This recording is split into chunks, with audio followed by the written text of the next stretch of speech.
Hi friends, welcome to Shri Mallikarjuna vlogs YouTube channel. ఈరోజు నేను మీకు ఒక శివాలయం టెంపుల్ చూపిస్తానండి.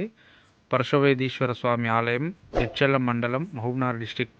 జడ్చర్ల నుంచి మనం కల్వకుర్తికి వెళ్ళే రూట్లో ఈ టెంపుల్ ఉంటుందండి. జడ్చర్ల నుంచి వెళ్ళి మనం 3 కిలోమీటర్స్ రాగానే మన గంగపూర్ విలేజ్ వస్తుంది. ఇంతకుముందుకు మనం చెన్నకేశ్వర స్వామి టెంపుల్ చూపించాము. ఆ గంగపూర్ విలేజ్ నుంచి వెళ్ళి 1 కిలోమీటర్న్నర రాగానే మనకి కురవగడ్డపల్లి వస్తుంది. అక్కడే ఈ కమాన్ ఉంటుందండి.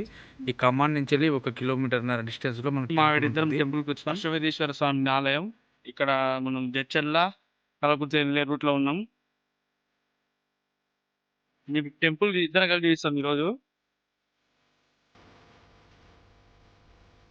ఈ కమాన్ నుంచి వెళ్ళి మనం 1 కిలోమీటర్ దూరం వెళ్తే మనకు పరశువేదీశ్వర స్వామి ఆలయం వస్తుందండి.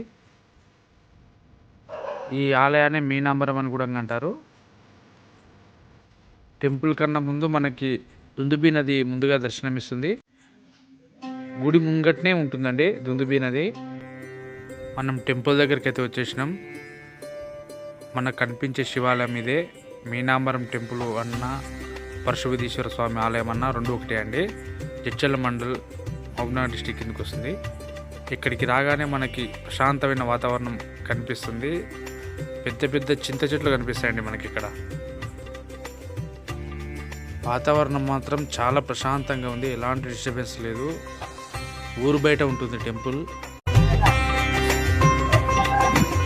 మా మేడం అయితే ఎప్పుడెప్పుడు లోపలికి పోవాలి, ఎప్పుడెప్పుడు చూడాలి దేవుని అన్నట్లు చూస్తుంది, వెయిట్ చేస్తుంది.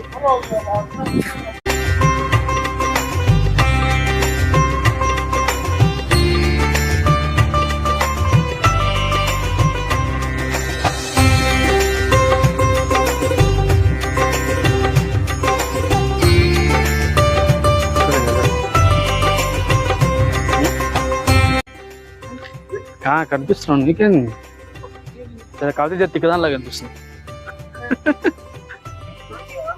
టెంపుల్ కి ఆపోజిట్ అని కరెక్ట్ గా మనకు దుందుబి నది ఉంటది. ఆ దుందుబి నది ఇప్పుడు ఏమైందంటే ఎండిపోయింది. వర్షాలు కదా, అందరూ తెలిసిన విషయమే. చూడండి ఎంత పెద్ద దుందుబి నది, చాలా బాగుంటది. నేను పాత వీడియోస్లలో చూసానండి. వాటర్ పోతుంటే దానికి మస్తు అనిపిస్తుంది. మనం టెంపుల్ లోపలికి వెళ్దామండి. టెంపుల్ లోపలికి వెళ్ళేసి చూద్దాం. ఇంకో ఇక్కడనే గుడికి పక్కనే గోశాల ఉంది, చూడొచ్చు మనం. స్వామివారిని గుడిని చూడొచ్చు మనం. మెయిన్ గుడి స్టార్టింగ్ లోనే పెద్ద గంట ఉందండి. గంట చాలా బాగుంది. మనం ధ్వజస్తంభాన్ని చూడొచ్చు, చాలా పెద్ద ఉందండి ధ్వజస్తంభం. ఇక్కడ పక్కనే గోశాల చెప్పాను కదా, చూడండి ఒకసారి గోశాల. తర్వాత గంట మాత్రం పెద్దగా ఉందని చెప్పిన కదా, చూడండి చాలా పెద్ద ఉంది. ఇక్కడ మనకు గంట పైన ఓం రివర్స్లో కనిపిస్తుంది అండి. బయట నుంచి చూపిస్తాను మీకు ఒకసారి, క్లియర్ కనిపిస్తుంది.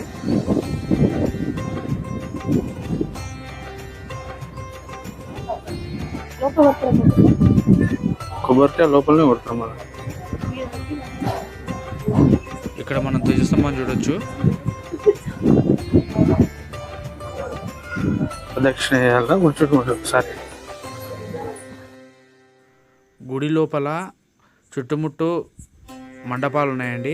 ఈ మండపాలు భక్తులు సేద తీర్చుకోవడానికి, తర్వాత వ్రతాలు పెట్టడానికి, తర్వాత భజన చేయడానికి ఈ మండపాలు వాడతారు. అప్పట్లో పురాతనంలో కట్టిన ఆలయమే ఇది. కాకపోతే ఈ 4-5 సంవత్సరాల్లో మాడిఫికేషన్ చేసి టెంపుల్ మొత్తం డెవలప్ చేశారండి.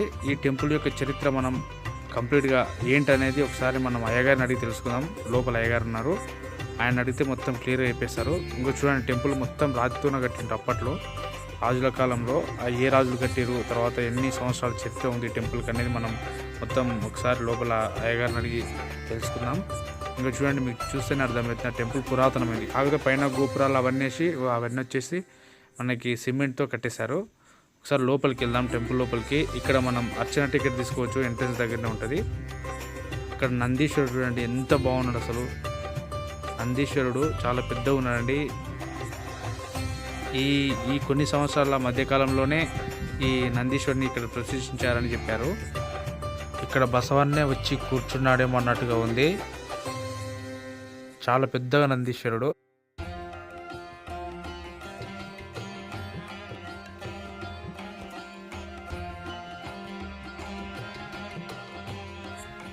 స్వామివారికి ఇరువైపులా గణపతి, మరొక వైపు గౌరీమాత ఇద్దరు ఉంటారండి.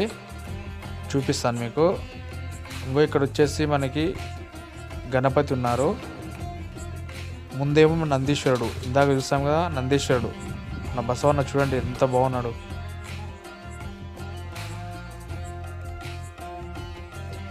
మరొక వైపు ఏమో శ్రీ మహాగౌరీమాత గారు ఉన్నారు. మనకి ఎదురుగా కనిపిస్తున్నాడు మన స్వామి పరశువేదీశ్వర స్వామి. జై బలో పరశువేదీశ్వర స్వామి వారి. ఇక్కడ ఉన్న పూజారిని మనం ఈ టెంపుల్ యొక్క చరిత్ర గురించి మొత్తం అడిగి తెలుసుకుందాం. జాగ్రత్త వినండి. నేను కూడా ఫస్ట్ టైం వినడం. చాలా బాగుంటుందంట చరిత్ర. ఒకసారి విందాం అందరం కలిసి. శంభో శంకర సాంబ శివ సదాశివ. ఎదురుగా ఉన్నది దుందిబీ నది.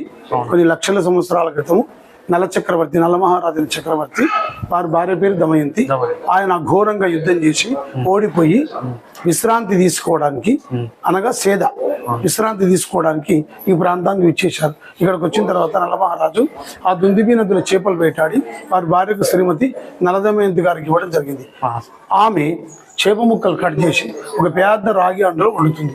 ఎంతసేపు ఉడుకుతలేవు. నలమహారాజు ఒక చిన్న రాగి సర్వ తీసుకొని వెళ్ళి దుందిబీ నదిలో నీళ్లు తెచ్చి రాగి అండలు పోసి భార్యాభర్తలు బాగా మంట పెట్టి ఉడికే క్రమంలో ఆ చేప ముక్కలు రివ్వున ఆకాశం అంత ఎత్తుకు ఎగిరి దుందిబీ నదిలో పడి సజీవమై మళ్ళీ అంబరం అంటే ఆకాశానికి ఎగిరిపోయినాయి. కాబట్టి మీనము అంటే చేప, అంబరము అంటే ఆకాశం.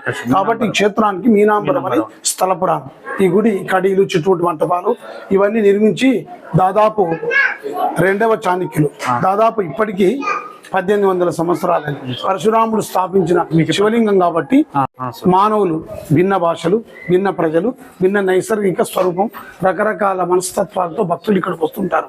వెనకటికి ఇంకో యాదవ స్త్రీలు ఇనుప బిందెలు తీసుకొని వాళ్ళు దుందిబీ నదిలో నీళ్లు తెచ్చి స్వామికి అభిషేకించి, అర్చించి, ఆరాధించి, సేవించిన తర్వాత ఆ యొక్క బిందెలను స్వామికి తాకిస్తే మరి అవి బంగారు బిందెలుగా మారినాయి. కాబట్టి పరశువేది అంటే మరి ఆ యొక్క స్పర్శ అనే అది పోయి రాను రాను వికృతి ప్రకృతి, కాబట్టి పరశగా మారింది.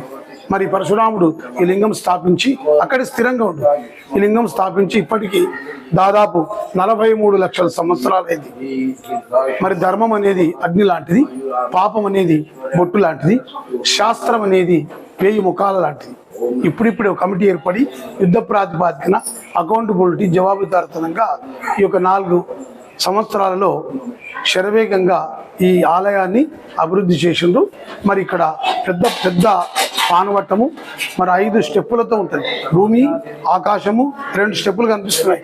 భూమి, ఆకాశము, వాయు. ఇక్కడ ఈ పానవట్టాలు ఉన్నాయి కదా, 1, 2, 5 స్టెప్పులు ఉంటాయి. అంటే భూమి, ఆకాశము, వాయువు, అగ్ని, జలము, పంచభూతాల కలిగిన అమ్మవారు పార్వతీదేవి పానవట్టం. ఇక్కడ శివుడు వారి భర్త.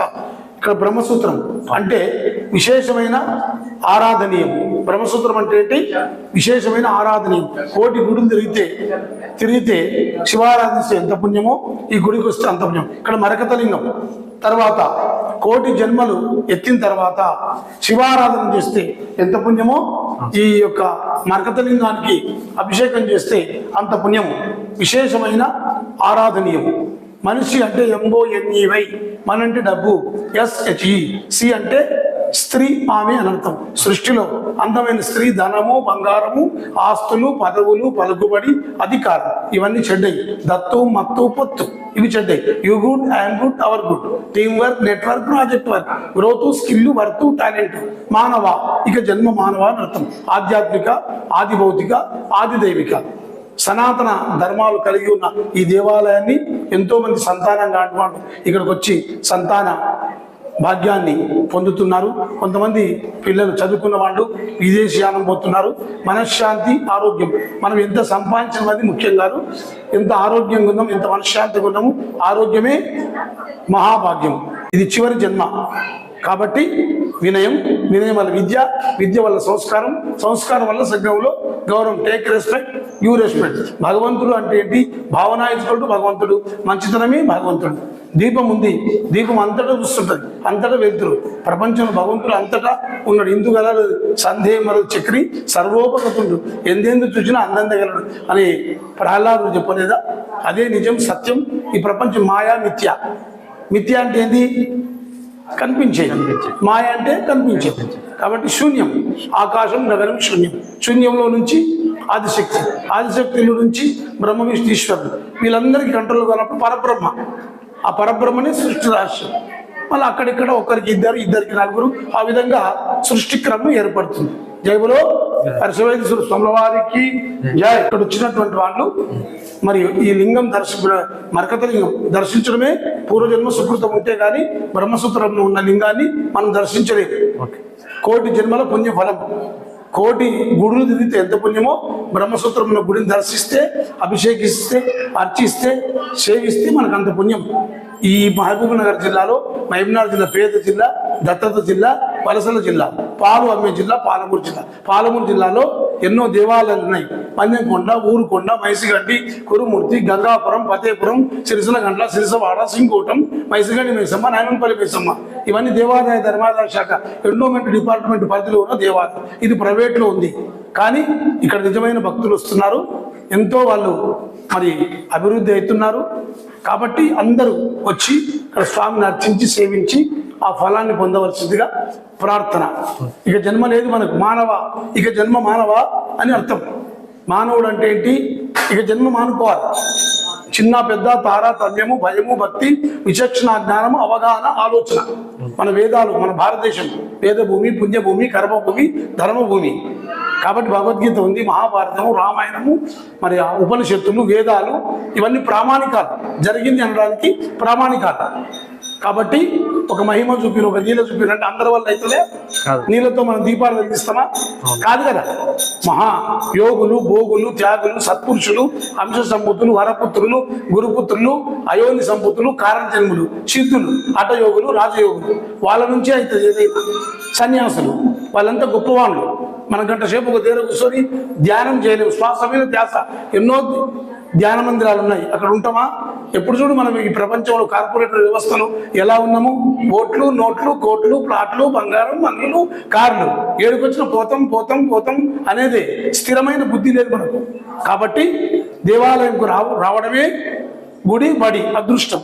ఇక్కడ ఉండి ఎంతసేపు మన దేవాలయంలో సమయాన్ని వెచ్చిస్తే ఆ దైవానుగ్రహం మన మీద ఉంటుంది. ఎప్పుడు ఒక ఫైట్ ఉండాలి, ఎప్పుడు పోటీ ఉండాలి, మన లక్ష్యం ఉండాలి, గోల్ ఉండాలి. ఉంటేనే మనం అభివృద్ధి అవుతాం. తర్వాత రాముని, సత్యారచంద్రును, వివేకానంద స్వామిని, రామకృష్ణ పరమహంసను, రమణ మహర్షిని మనం ఆదర్శంగా తీసుకోవాలి. అందరం బాగుండాలి. లోకా సమస్త సుఖినో భవంతు, సర్వే జనం సుఖినో భవంతు, సమస్త సన్మంగళాని భవంతు. పూర్వ సంకల్పం చెప్పండి. గోత్రం వనంతరాల గోత్రం. శివశంకర్. ఈ గంధం అందరూ పెట్టుకోండి. శివశంకర్ నామేశ్య, స్వప్న, స్వప్న నామేశ్య, వర్షిత, వర్షిత నామేశ్య, తన్విష్, తన్విష్ నామేశ్య, కాంతమ్మ, కాంతమ్మ నామేశ్య. అంతే సార్. సాకు మీరు వాడతాయి దయచేసి. సాకుడు మా నామకో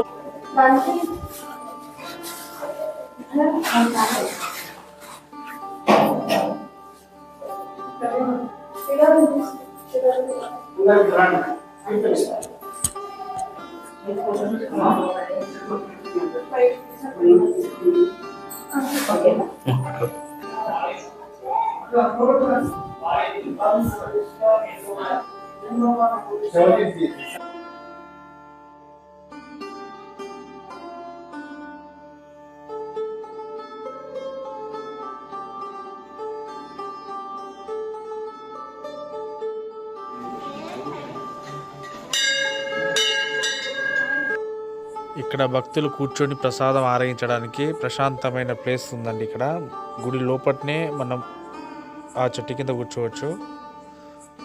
స్వామివారిని, ఆ గోపురాన్ని, ఆ ధ్వజస్తంభాన్ని చూస్తూ అలా ఉండిపోవచ్చు అండి. చాలా ప్రశాంతమైన వాతావరణం.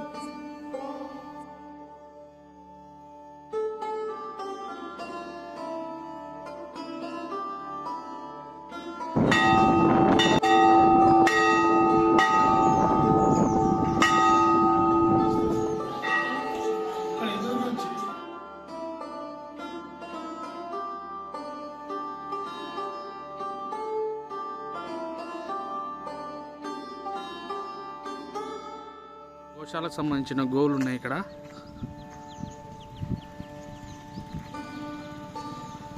ఫ్రెండ్స్, మీకు వీడియో నచ్చినట్టయితే సబ్స్క్రైబ్ చేయండి, లైక్ చేయండి, షేర్ చేయండి, కామెంట్ చేయండి friends. Thanks for watching. Thank you friends.